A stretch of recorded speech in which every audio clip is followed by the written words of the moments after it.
Hi guys, ayan, magulay namin dito sa rooftop.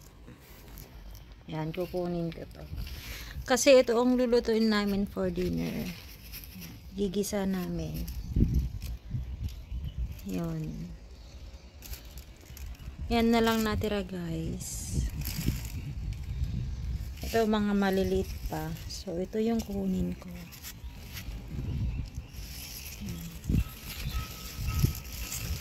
Ito kasi ililipat pa dito, transplant namin. So tara, buha tayo. Lagay dito sa bag. Isa-isa guys, medyo mahirap din, no? Joke. Spinach. Grabe guys, ang mahal kaya natin dito. Mahal ito guys. Ba't kaya ano? Ang mahal ng gulay dito. Sa Pinas, ang mura-mura. Mga ganito.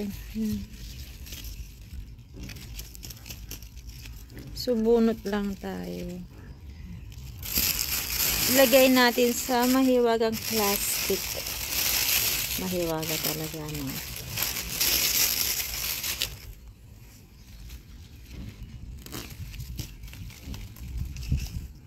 Ay, may maliit pa siya. So, ganyan ko muna. Baka lumaki pa yan, no? Bunot ng spinach.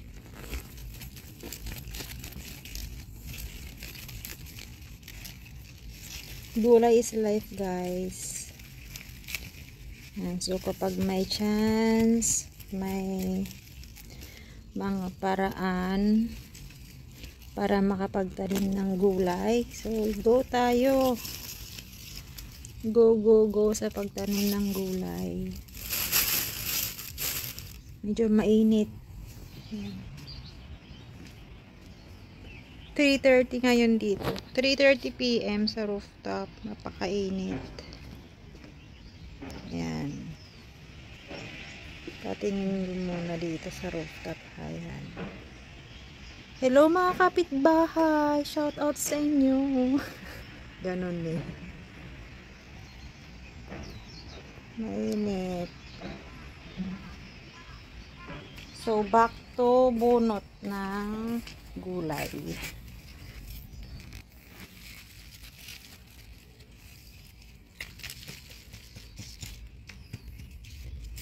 Hindi po ako nang nagtanim dito. Nabubulol tayo eh. Taga-bunot lang ako ngayon. Kasi busy yung nanay ko sa baba. So, free time ko. Ako yung pinagbunot niya.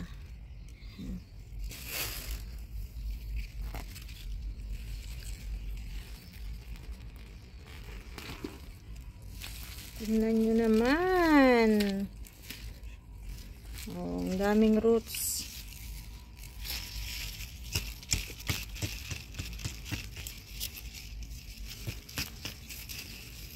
So dito mainit na malamig. Mukha lang siyang mainit pero malamig.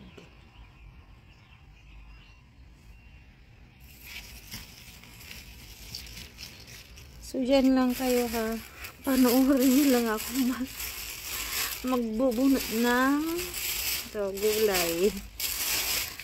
Magbubunot ng gulay, hindi magbubunot para.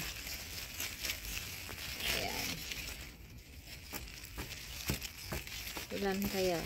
Ilan kayang mabubunot ko dito sa ganitong bed?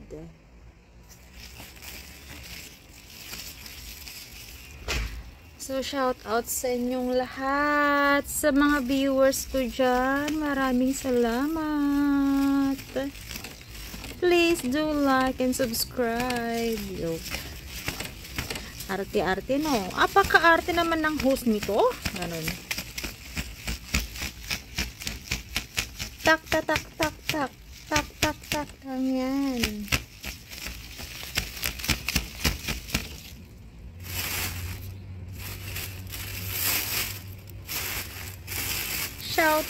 sa mga mahilig sa gulay na kagaya ko.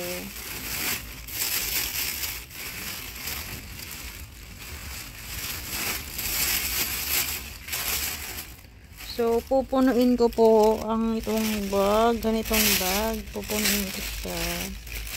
Plastic bag.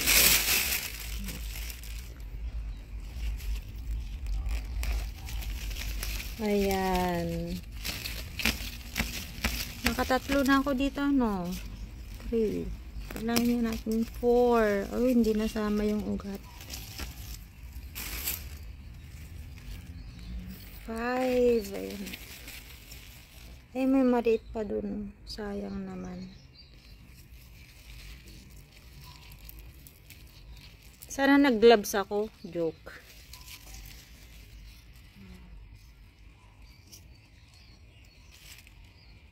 Oh, diba? Ang ganda. Bakit blurred na? Blurred ng aking camera, guys. Anong nangyari?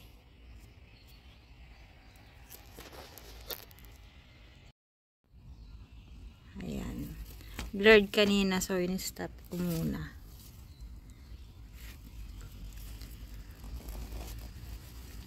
So, ito pang-5 na. Pang-5 bunot.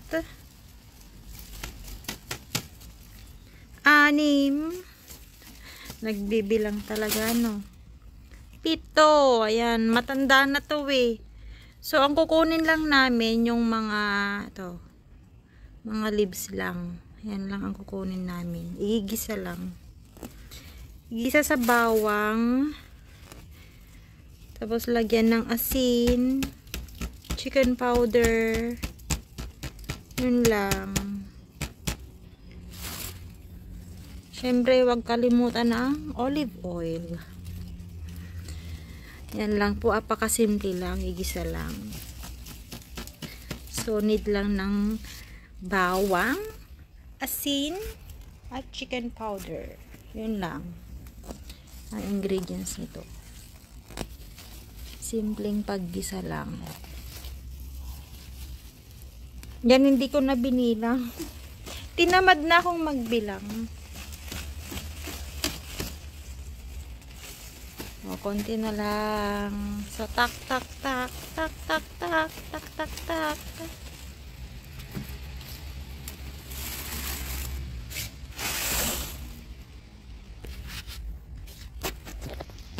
Salamat guys sa support niyong lahat.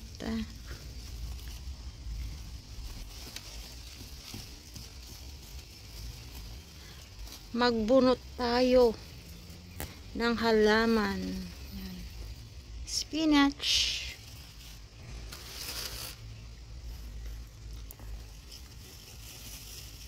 Ang napaka-healthy spinach. Tak, tak.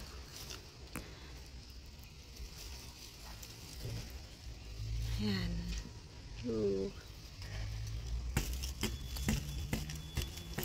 Shout out sa inyong lahat dyan. So, kukunin ko na rin to. Maliit. Ayun.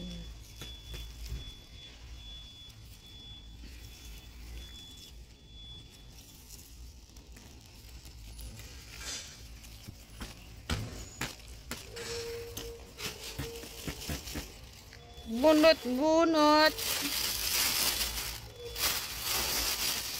Gulay is life.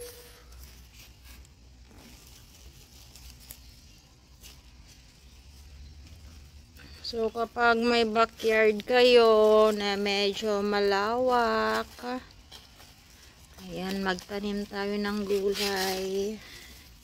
Kasi apakamahal po ng gulay ngayon. Minsan, yung mga plastics, mga plastic bottles, pwedeng gawin yun na paglagyan ng gulay, pagtaniman ng gulay, para-paraan ba? Pag wala kang ginagawa, yun, magtanim ka na lang ng gulay. Kapag may free time ka, tanim-tanim ng gulay.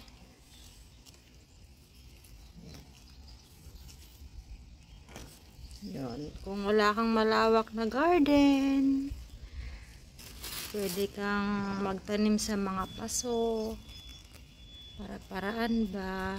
So, ito kukunin ko na rin. Yan. Medyo maingay ha. Kasi yung sasakyan sa kabila. Ayan. Kunin ko na to.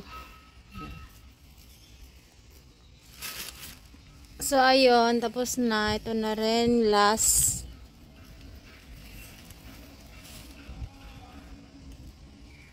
Wala na. Ubus na siya. Ayun. Empty. Empty bed. Tataniman na ulit na ng gulay sa next week. Ayan. Ubus na. Ayan. So, view from the rooftop. Ayan po. So, may mga halaman din dito. Mga ganyan. Okay lang.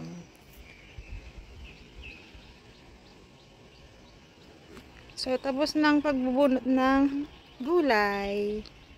Salamat guys. Maraming salamat sa support niyong lahat. And God bless everyone. Thank you.